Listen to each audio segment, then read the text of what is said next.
قرارات الصحة لتشغيل 50% من طاقة المستشفيات لمواجهة جائحة كورونا. السلام عليكم ورحمة الله وبركاته. أصدرت وزارة الصحة والسكان عددا من التوجيهات العاجلة لمواجهة ارتفاع أعداد الإصابة بكورونا، وجاءت التوجيهات كالتالي: 1.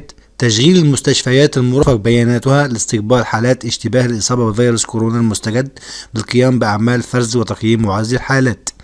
2.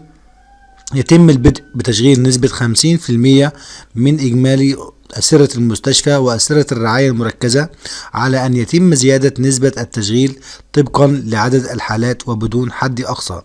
3.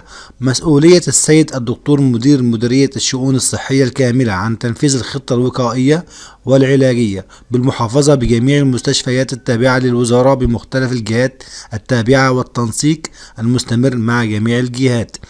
4. تفعيل دور غرفة إدارة أزمة جائحة كورونا بمديريات الشؤون الصحية بجميع المحافظات، وضرورة تواجد أحد قيادات المديرية بالغرفة على مدار الساعة، وممثلين عن الجهات التابعة بالمحافظة لمتابعة كافة الإجراءات والتأكد من تواجد الأطقم الطبية اللازمة للعمل بجميع المستشفيات مع تواجد مسؤول بالغرفة.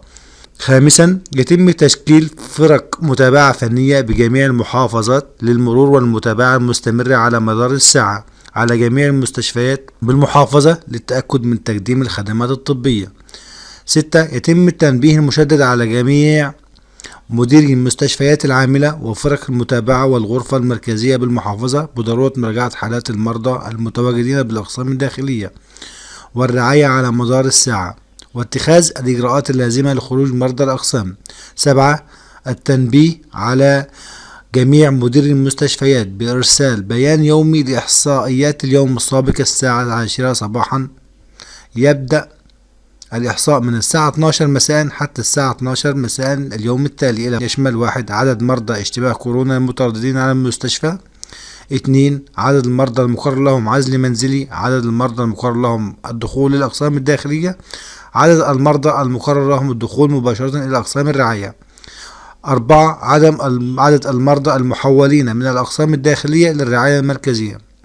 5. عدد مرضى الخروج لاستكمال العلاج بالعزل المنزلي. وفي نهاية الفيديو بنشكركم على حسن الاستماع، ولو عجبك الفيديو اضغط لايك، ولو أول مرة تزور القناة ادعمنا بزر الاشتراك ليصلكم كل جديد. والسلام عليكم ورحمة الله وبركاته.